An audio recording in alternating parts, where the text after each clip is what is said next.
Cleveland might already have its franchise quarterback. And somehow, they're acting like he doesn't exist. Because right now, there's a growing narrative coming out of the Cleveland Browns that should make fans uneasy.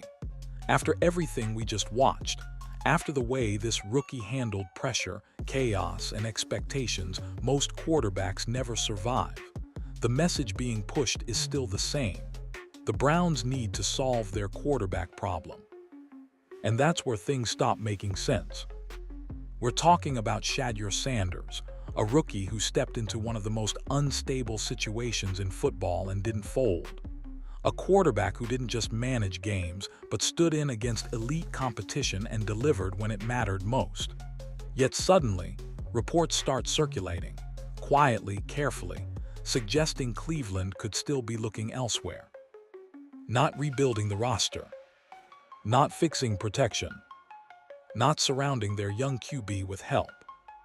Replacing him. Now, to be clear, these aren't official announcements. But when this kind of talk comes from league insiders and coverage tied closely to the organization, it usually isn't random. Rumors like this tend to come from somewhere. And when they do, they often reveal more about what's happening behind closed doors than what's happening on Sundays. So the real question is whether Shedeur Sanders can play. The tape already answered that. The question is why, after all of this, Cleveland still seems unsure whether he's the answer, and what that says about the people making the decisions. Because once you understand how this situation really started, everything that's happening now feels a lot less accidental. It didn't start with a press conference. It didn't come from a leaked memo or a front office quote.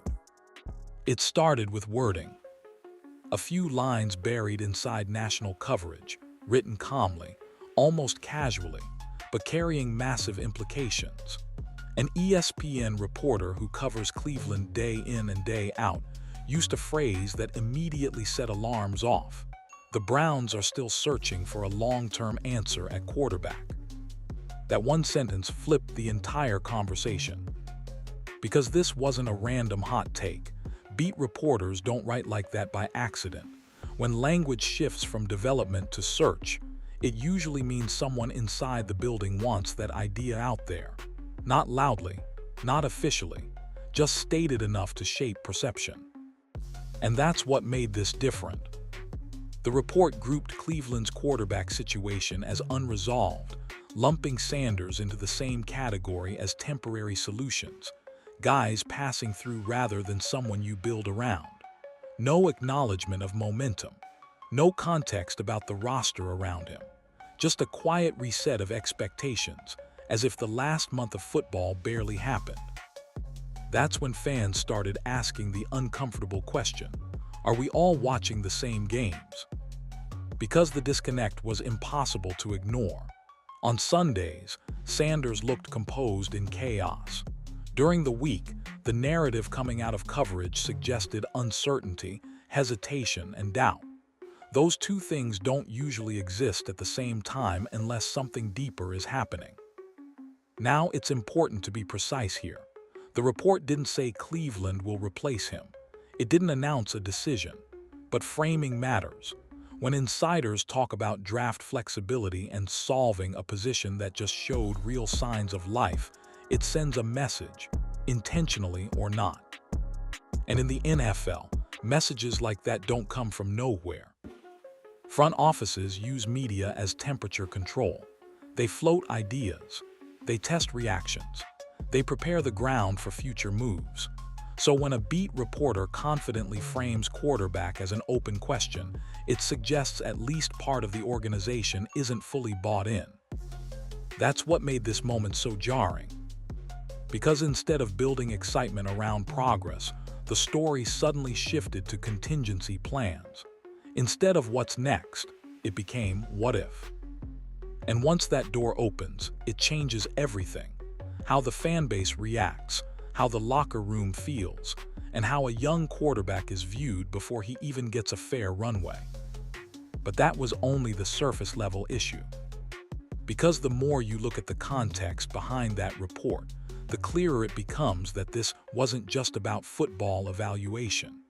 It was about how Sanders ended up here in the first place, and why some people inside the organization may have never wanted him at all. To understand why this narrative feels so wrong, you have to understand the situation Shedeur Sanders walked into, because almost no rookie quarterback survives circumstances like this, let alone looks competent doing it. From the moment he stepped onto the field, the margin for error was basically zero. Cleveland's offensive line wasn't just inconsistent, it was overwhelmed. Pressure came early and often, collapsing plays before they had time to breathe. Sanders wasn't operating from clean pockets or comfortable down and distance situations. He was improvising on survival mode, snap after snap. And when he did get the ball out, help wasn't guaranteed. Drops killed drives. Timing routes turned into broken plays. What was supposed to be a developing offense became a weekly patchwork of whoever was healthy enough to suit up. Late in the season, Sanders wasn't throwing to a polished, established unit. He was throwing to players who, weeks earlier, weren't even part of the active game plan.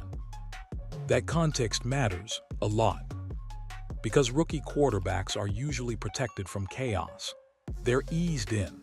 Simplified reads, structured systems, clear roles. Sanders got none of that.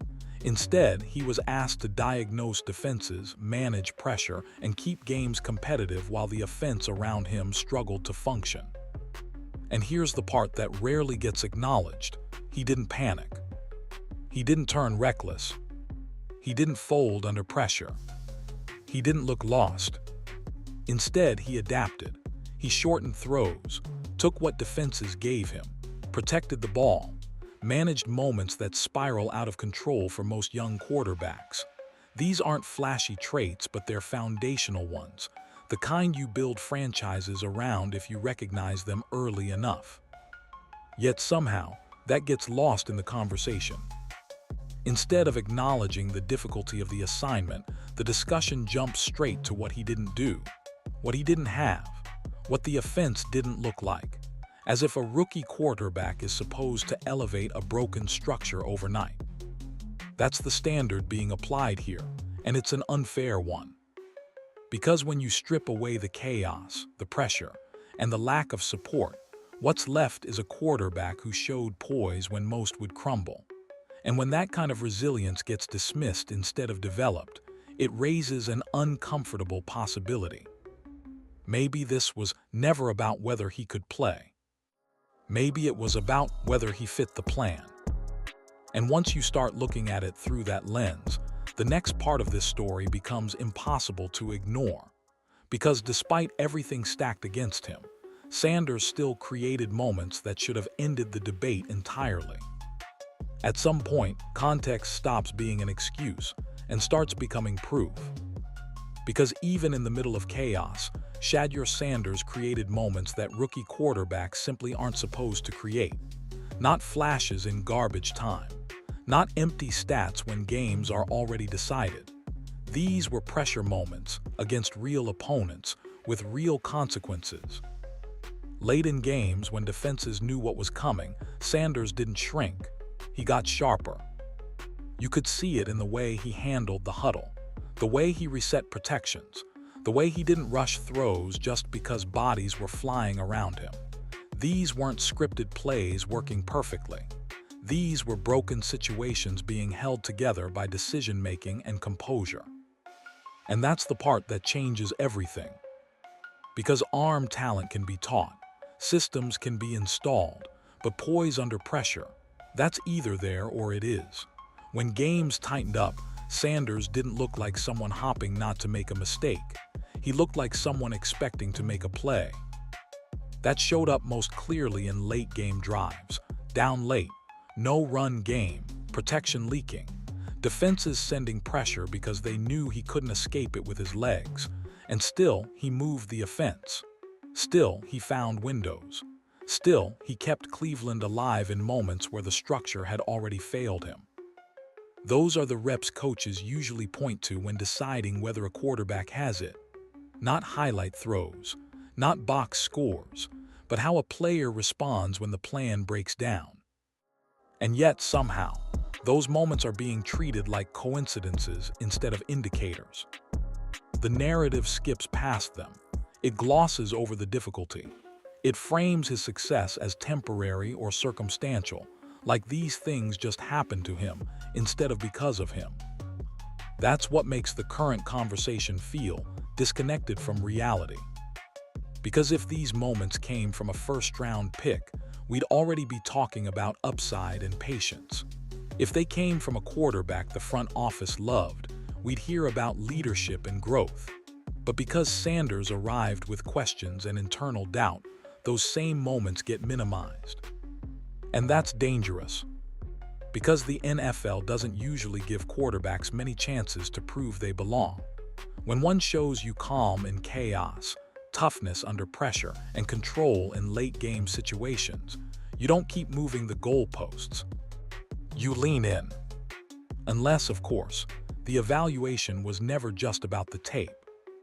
And once you accept that possibility, the next part of this story starts to make sense, because the tension around Sanders didn't begin on the field. It started long before his first snap in Cleveland.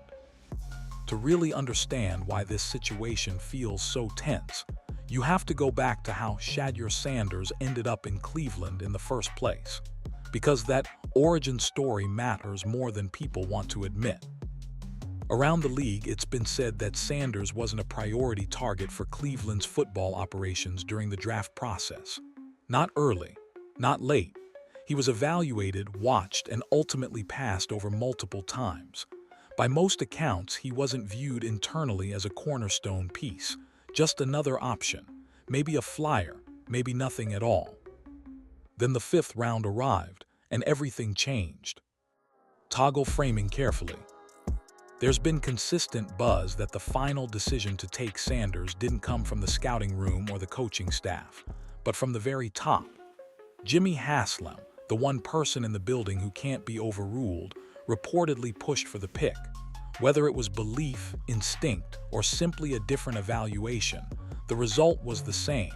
A quarterback was drafted who not everyone wanted. And that's where the real problem begins. NFL front offices run on alignment. When everyone believes in a player, development is patient. Mistakes are teaching moments. Growth is expected. But when a quarterback enters a building already carrying internal doubt, especially doubt rooted in ego and power, it creates a completely different environment. Because now, it's not just about winning games. It's about being right. For scouts and executives who passed on Sanders earlier, his success doesn't just help the team, it exposes a miss. And in this league, being exposed can cost jobs. So instead of rooting for development, there's a quiet incentive to stay unconvinced, to keep the evaluation open, to frame progress as incomplete. That's how bias forms. It doesn't look like sabotage on the surface. It looks like due diligence. It looks like keeping options open. But underneath it, there's a resistance to fully commit, because commitment means admitting you were wrong before. And when you start seeing reports questioning Sanders' future after he's already shown tangible progress, that context becomes impossible to ignore. These narratives don't appear in a vacuum. They're shaped, nudged, allowed to exist because they benefit someone internally. That's why this doesn't feel like normal rookie scrutiny.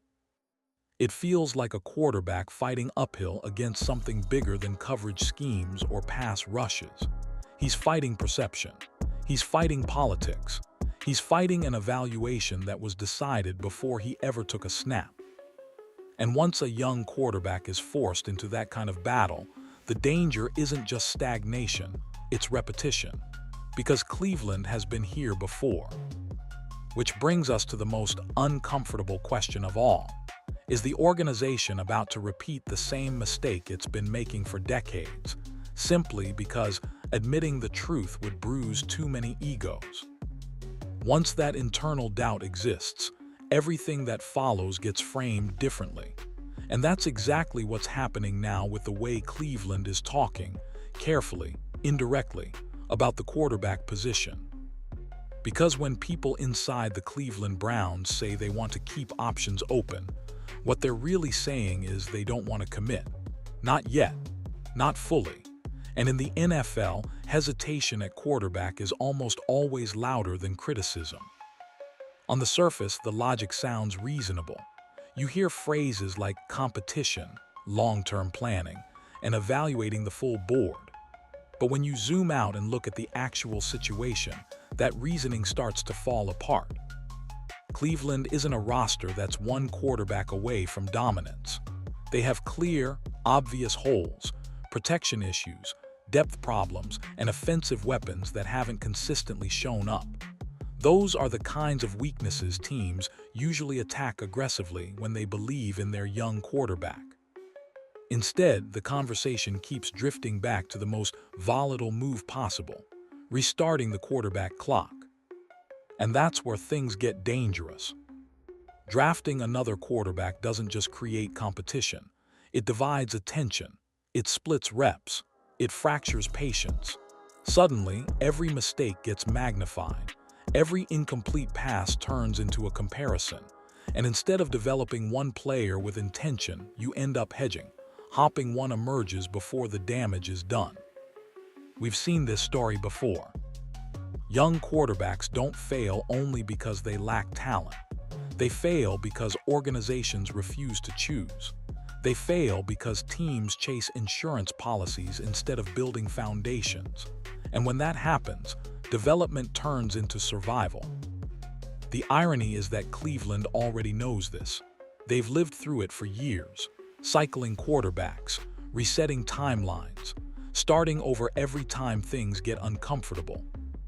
And yet here they are again, staring at a young quarterback who has already shown composure, resilience, and growth, while still acting like the position is unresolved. That doesn't look like strategy. It looks like fear. Fear of being wrong. Fear of committing too early. Fear of admitting the evaluation might have missed. Because if the organization truly believed Sanders was just another stopgap, the solution would be simple: move on quietly.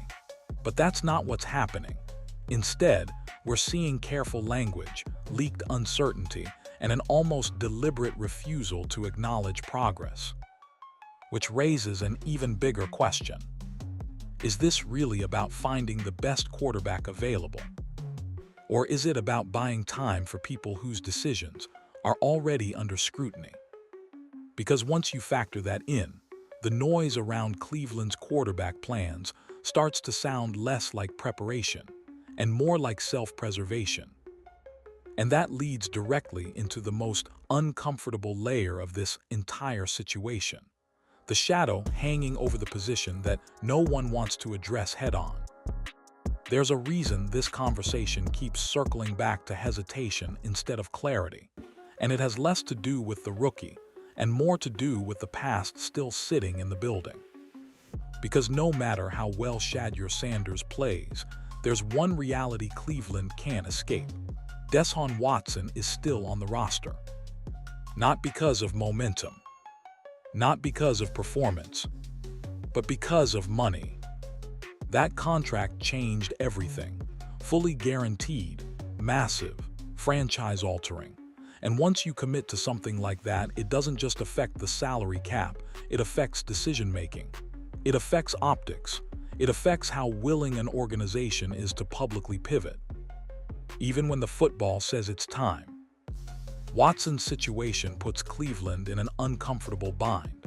If Sanders becomes the unquestioned future, it forces a reckoning. It means admitting the biggest swing this franchise took didn't just miss, it actively delayed progress. And for an organization already under scrutiny, that's not an easy pill to swallow. So instead of confronting it directly, the narrative drifts. You hear about competition. You hear about keeping the room strong. You hear about not rushing evaluations. But notice what you don't hear. You don't hear confidence. You don't hear commitment. You don't hear a clear direction. And that silence is telling. Because if this were purely about football, the path would be obvious. You'd build around the quarterback showing growth. You'd simplify the room. You'd let performance dictate the future. That's how functional organizations operate.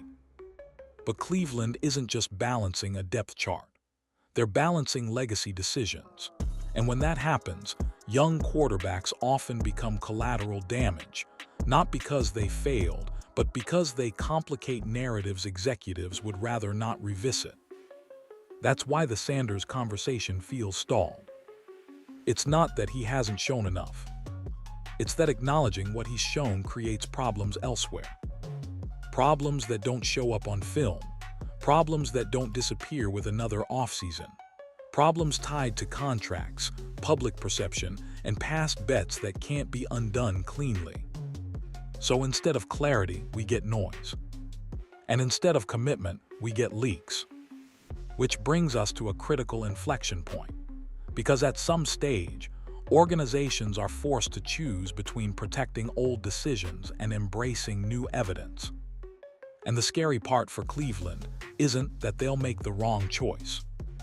It's that they'll delay it just long enough to ruin the one thing that's actually working, by turning a promising situation into another chapter of confusion.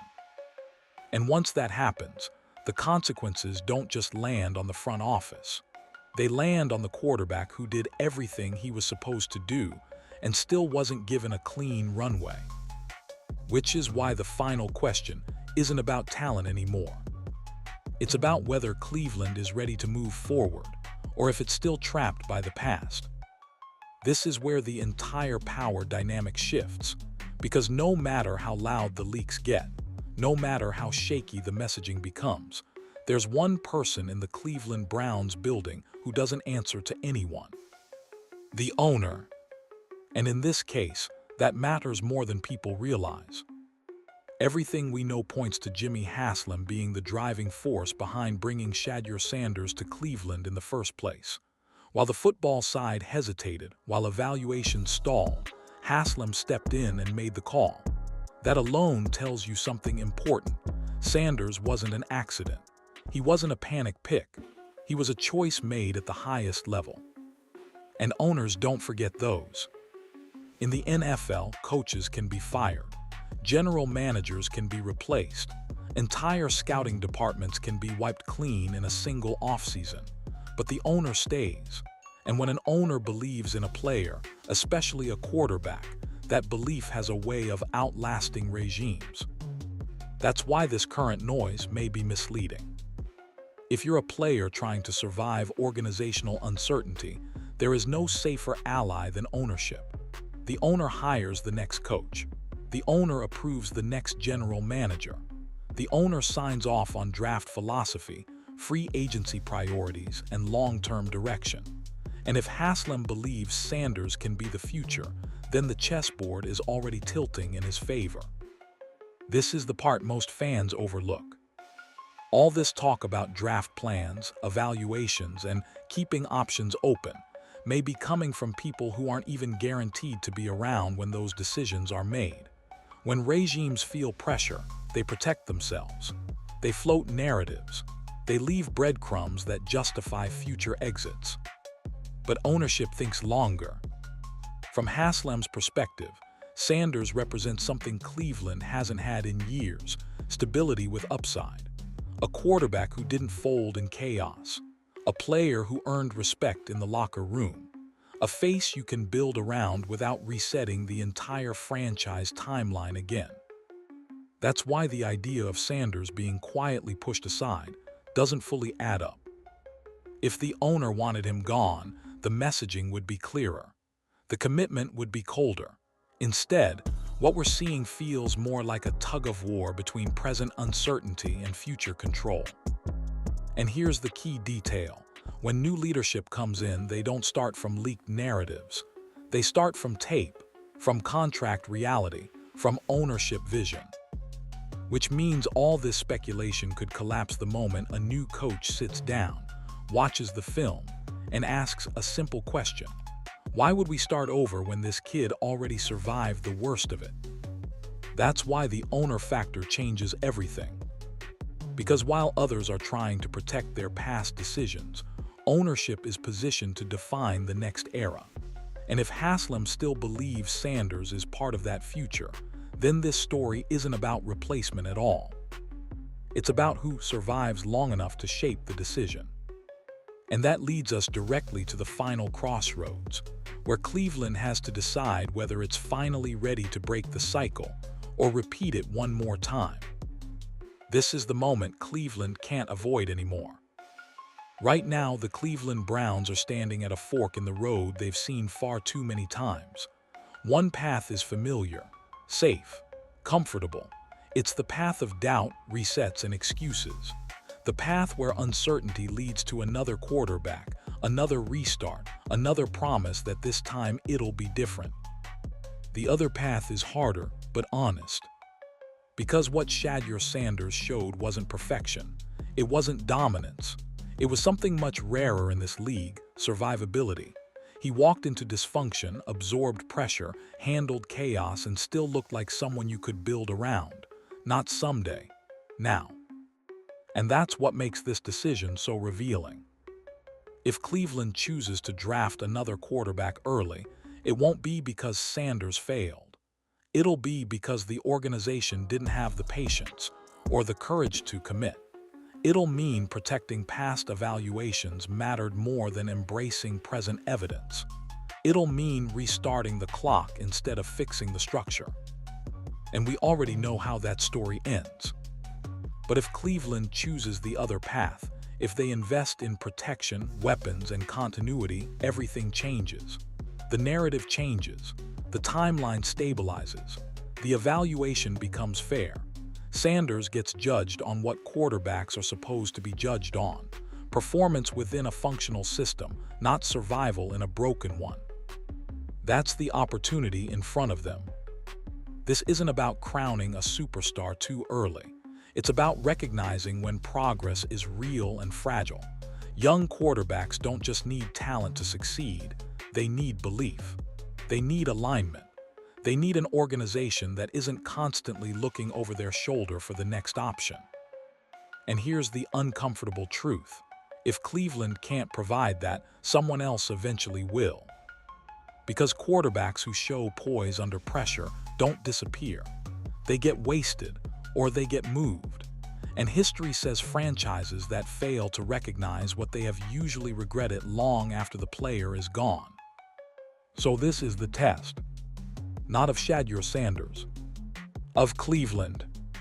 Do they finally break the cycle by choosing development over doubt? Or do they repeat it by starting over, again, before the foundation ever had a chance to set?